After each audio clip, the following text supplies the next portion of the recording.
3, 2, 1. Bienvenidos a mi canal.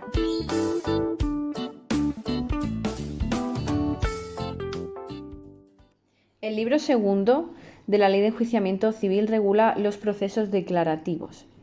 En su título primero encontramos las disposiciones comunes a los procesos declarativos. El título segundo encontramos el juicio ordinario. El título tercero, el juicio verbal, y el título cuarto, los recursos. Además, el título quinto regula la rebeldía y la rescisión de sentencias firmes y nueva audiencia al demandado rebelde, y el título sexto, la revisión de las sentencias firmes.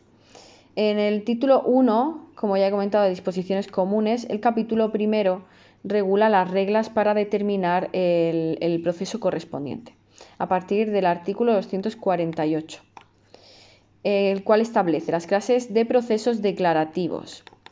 Toda contienda judicial entre partes que no tenga señalada por ley otra tramitación será ventilada y decidida por el proceso declarativo que corresponda. Pertenecen a la clase de los procesos declarativos el juicio ordinario y el juicio verbal. En las normas de determinación de la clase de juicio por razón de la cuantía solo se aplicarán en defecto de norma por razón de la materia. Es decir, sabemos de sobra que el ordinario son más de 6.000 euros y el verbal son menos de 6.000 euros. Pero primero nos tenemos que ir a la materia. Si por materia no podemos identificar a qué procedimiento corresponde, pues ya directamente nos iremos a la cuantía. Pero siempre, como dice este párrafo, este apartado, solo se aplicarán razón de la cuantía en defecto de la norma por razón de la materia. Artículo 249. Ámbito del juicio ordinario.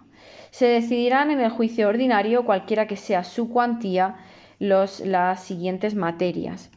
Primero, las demandas relativas a derechos honoríficos de la persona.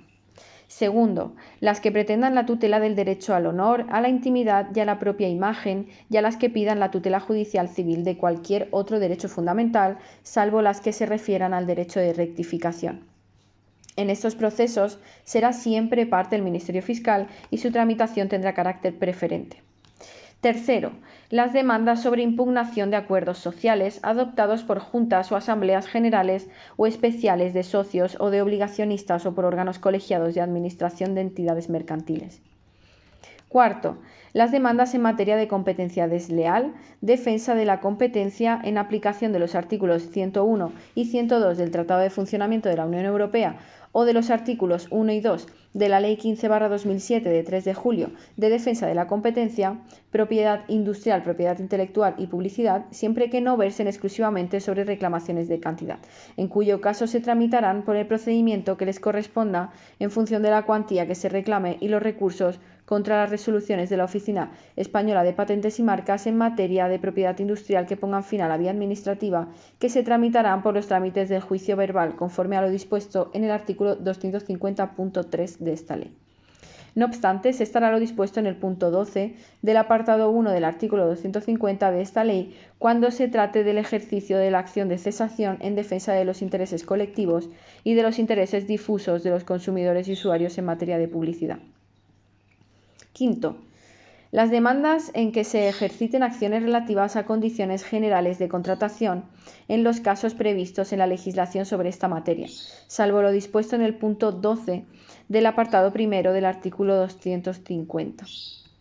Sexto, las que versen sobre cualquier asunto relativo a arrendamientos urbanos o rústicos de bienes inmuebles, salvo que se trate de reclamaciones de rentas o cantidades debidas por el arrendatario o del desahucio por falta de pago o por extinción del plazo de la relación arrendaticia, o salvo que sea posible hacer una valoración de la cuantía del objeto del procedimiento, en cuyo caso el proceso será el que corresponda a tenor de las reglas generales de esta ley. 7. Las que ejerciten una acción de retracto de cualquier tipo. Y 8. Cuando se ejerciten las acciones que otorgan las juntas de propietarios y a estos la ley de propiedad horizontal, siempre que no versen exclusivamente sobre reclamaciones de cantidad, en cuyo caso se tramitarán por el procedimiento que corresponda. Se decidirán también en el juicio ordinario las demandas cuya cuantía excedan de 6.000 euros y aquellas cuyo interés económico resulte imposible de calcular, ni siquiera de modo relativo. Artículo 250. Ámbito del juicio verbal. Se decidirán en juicio verbal, cualquiera que sea su cuantía, las demandas siguientes. En primer lugar, las que versen sobre reclamación de cantidades por impago de rentas y cantidades debidas, y las que igualmente, con fundamento con el impago de la renta o cantidades debidas por el arrendatario, o en la expiración del plazo fijado contractual o legalmente, pretendan que el dueño, usufructuario o cualquier otra persona con derecho a poseer una finca rústica o urbana dada en arrendamiento ordinario o financiero o en aparcería, recuperen la posesión de dicha finca. Segundo, las que pretendan la recuperación de la plena posesión de una finca rústica o urbana cedida en precario por el dueño, usufructuario o cualquier otra persona con derecho a poseer dicha finca. 3. Las que pretendan que el tribunal ponga en posesión de bienes a quienes los hubiera adquirido por herencia si no estuvieren siendo poseídos por nadie a título de dueño o usufructuario. Cuarto, las que pretendan la tutela sumaria de la tenencia o de la posesión de una cosa o derecho por quienes hayan sido despojados de ella o perturbado en su disfrute. Podrán pedir la inmediata recuperación de la plena posesión de una vivienda o parte de ella siempre que se hayan visto privados de ella sin su consentimiento. Las personas físicas que sean propietaria o poseedora legítima por otro título, las entidades sin ánimo de lucro con derecho a poseerla y las entidades públicas propietarias o poseedoras legítimas de vivienda social. Quinto, las que pretendan que el tribunal resuelva con carácter sumario la suspensión de una obra nueva. 6. Las que pretendan que el tribunal resuelva con carácter sumario la demolición o derribo de obra, edificio, árbol, columna o cualquier otro objeto análogo en estado de ruina y que amenace causar daños a quien demande. Séptimo, las que, instadas por los titulares de derechos reales inscritos en el registro de la propiedad, demanden la efectividad de estos derechos frente a quienes se opongan a ellos o perturben su ejercicio, sin disponer de título inscrito que legitime la oposición o la perturbación. 8. Las que soliciten alimentos debidos por disposición legal o por otro título. 9. Las que supongan el ejercicio de la acción de rectificación de hechos inexactos y perjudiciales. 10. Las que pretendan que el tribunal resuelva con carácter sumario sobre el incumplimiento por el comprador de las obligaciones derivadas de los contratos inscritos en el registro de venta a plazos de bienes muebles y formalizados en el modelo oficial establecido al efecto, al objeto de obtener una sentencia condenatoria que permita dirigir la ejecución exclusivamente sobre el bien o bienes adquiridos o financiados a plazos. 11. Las que pretendan que el tribunal resuelva con carácter sumario sobre el incumplimiento de un contrato de arrendamiento financiero, de arrendamiento de bienes muebles o de un contrato de venta a plazos con reserva de dominio, siempre que estén inscritos en el registro de venta a plazos de bienes muebles y formalizados en el modelo oficial establecido al efecto, mediante el ejercicio de una acción exclusivamente encaminada a obtener la inmediata entrega del bien al arrendador financiero, al arrendador o al vendedor o financiador, en el lugar indicado en el contrato, previa declaración de resolución de éste en su caso. 12. Las que supongan el ejercicio de la acción de cesación en defensa de los intereses colectivos y difusos de los consumidores y usuarios. Y 13. Las que pretendan la efectividad de los derechos reconocidos en el artículo 160 del Código Civil. En estos casos, el juicio verbal se sustanciará con las peculiaridades dispuestas en el capítulo primero del título primero del libro cuarto de esta ley. Se decidirán también en juicio verbal las demandas cuya cuantía no excedan de 6.000 euros y no se refieran a ninguna de las materias previstas en el apartado 1 del artículo anterior. Se decidirán en juicio verbal con las especialidades establecidas en el artículo 447 bis de esta ley los recursos contra las resoluciones que agoten la vía administrativa dictadas en materia de propiedad industrial por la Oficina Española de Patentes y Marcas. Artículo 251. Reglas de determinación de la cuantía. La cuantía se fijará según el interés económico de la demanda, que se calculará de acuerdo con las reglas siguientes. Primera, si se reclama una cantidad de dinero determinada, la cuantía de la demanda estará representada por dicha cantidad. Y si falta la determinación, aun en forma relativa, la demanda se considerará de cuantía indeterminada. Es decir, si tú ya tienes claro cuál es la cantidad que vas a reclamar, determinas dicha cuantía en la demanda y sabes qué procedimiento, si vas a interponer un ordinario o un verbal.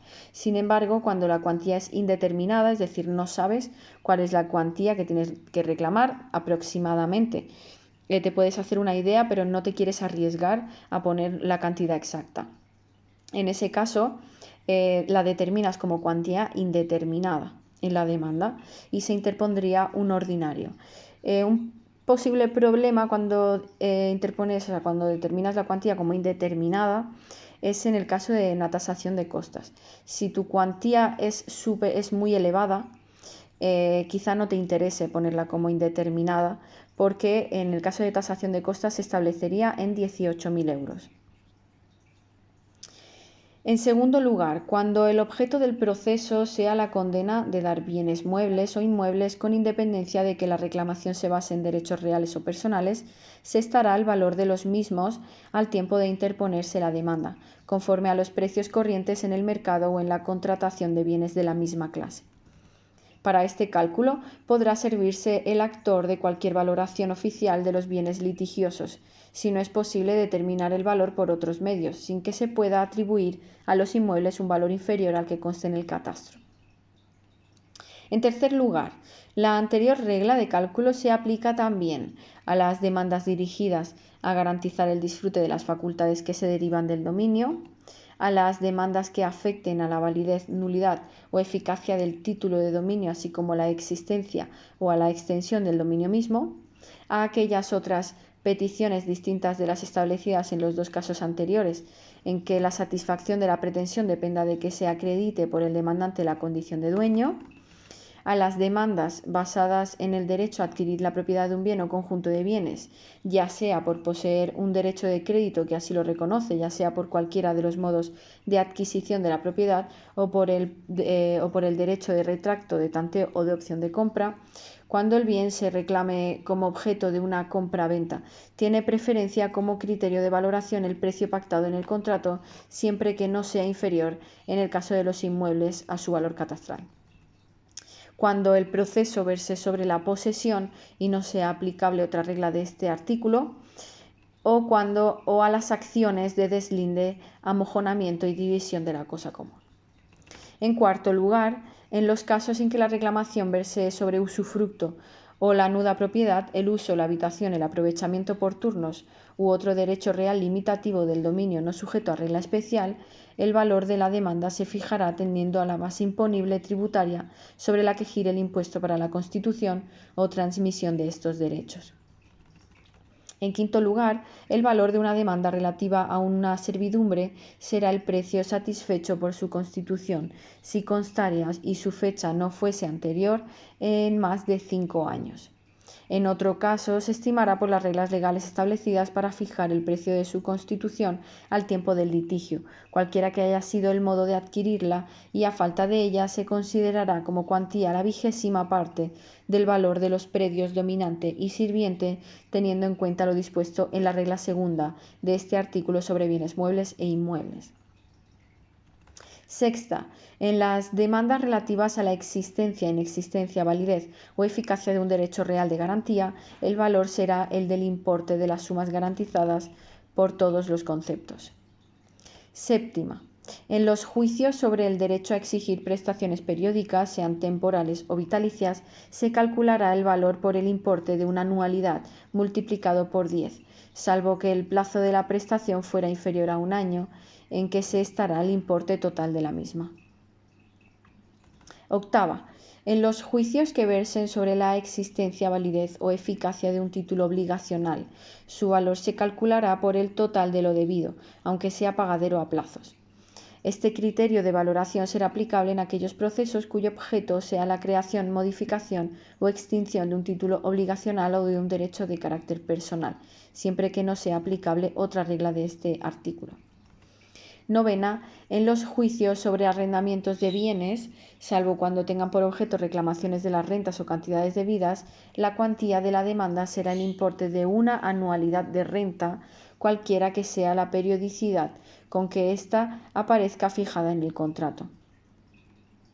Y décima, En aquellos casos en que la demanda verse sobre valores negociados en bolsa, la cuantía vendrá determinada por la media del cambio medio ponderado de los mismos, determinado conforme a la legislación aplicable durante el año natural anterior a la fecha de interposición de la demanda, o por la media del cambio medio ponderado de los valores durante el periodo en que estos se hubieran negociado en bolsa, cuando dicho periodo fuera inferior al año.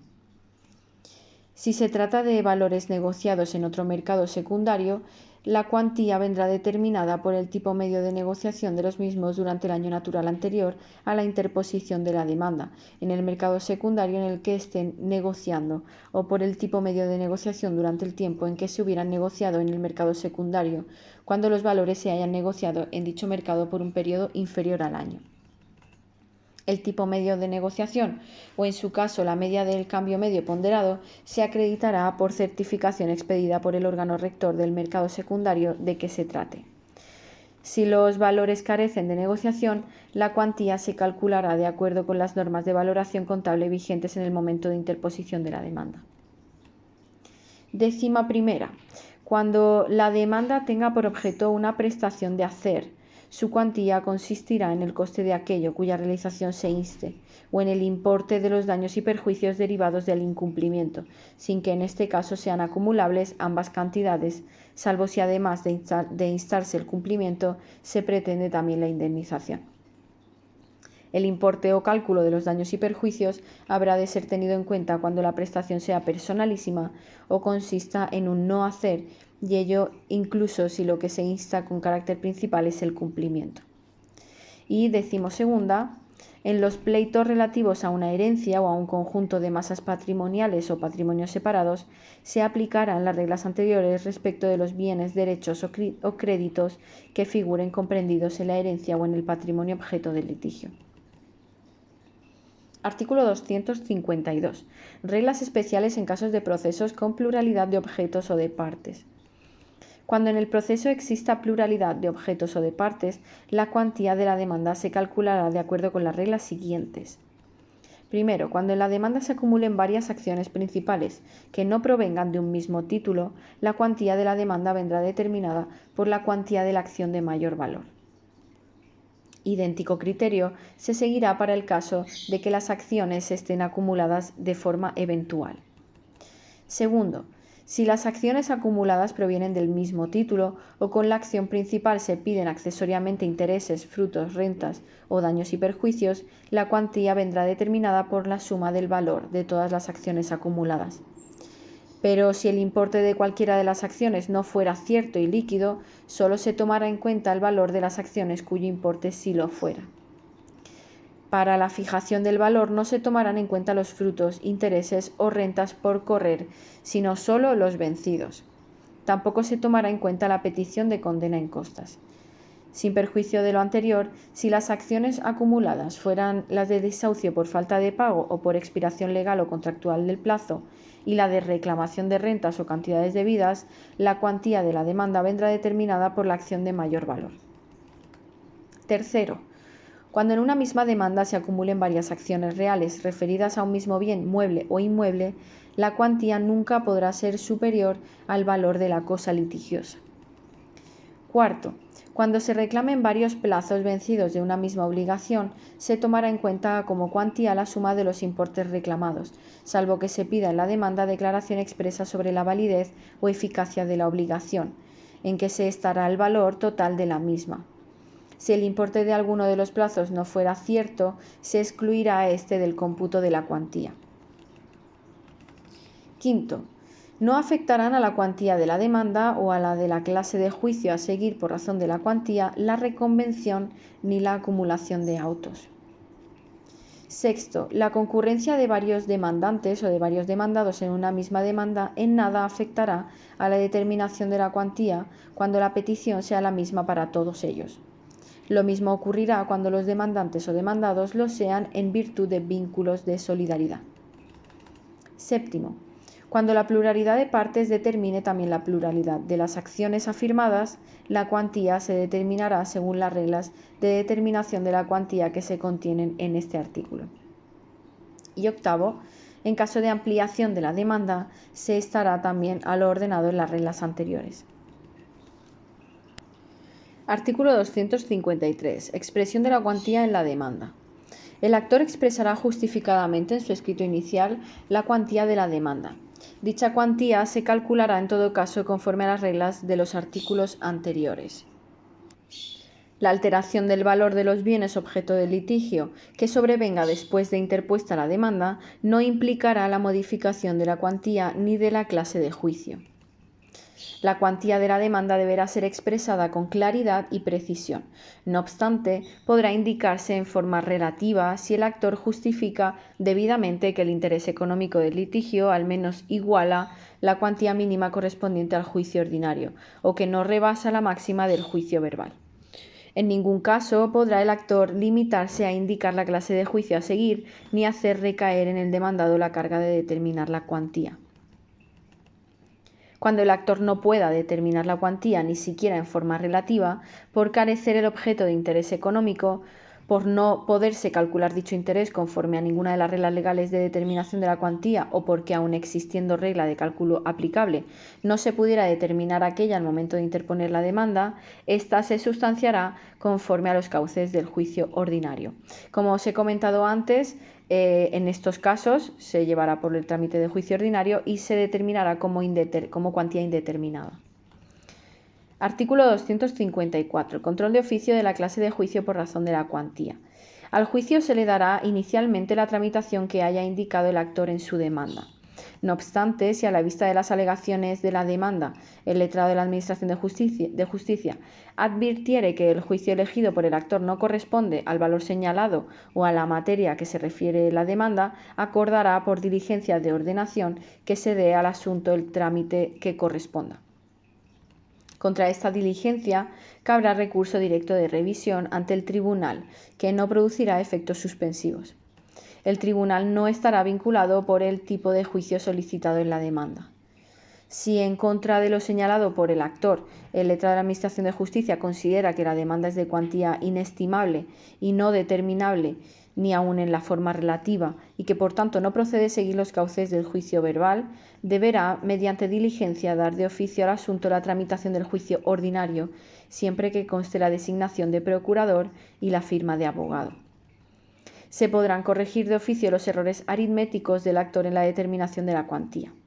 También los consistentes en la selección defectuosa de la regla legal de cálculo de la cuantía, si en la demanda existieran elementos fácticos suficientes como para poder determinarla correctamente a través de simples operaciones matemáticas. Una vez calculada adecuadamente la cuantía, se dará al proceso el curso que corresponda. En ningún caso podrá el tribunal inadmitir la demanda porque entienda inadecuado el procedimiento por razón de la cuantía. Pero si la demanda se limitare a indicar sin más la clase de juicio que corresponde o si tras apreciarse de oficio por el secretario que la cuantía fijada es incorrecta, no existieren en aquellos elementos suficientes para calcularla correctamente, no se dará el curso a los autos hasta que el actor no subsane el defecto de que se trate. El plazo para subsanar será de 10 días, pasados los cuales el tribunal resolverá lo que proceda. Artículo 255. Impugnación de la cuantía y de la clase de juicio por razón de la cuantía. El demandado podrá impugnar la cuantía de la demanda cuando entienda que de haberse determinado de forma correcta el procedimiento a seguir sería otro o resultaría procedente el recurso de casación. En el juicio ordinario se impugnará la adecuación del procedimiento por razón de la cuantía en la contestación a la demanda y la cuestión será resuelta en la audiencia previa al juicio. Sin embargo, en el juicio verbal, el demandado impugnará la cuantía o la clase de juicio por razón de la cuantía en la contestación a la demanda y el tribunal resolverá la cuestión en la vista antes de entrar en el fondo del asunto y previo trámite de audiencia del actor.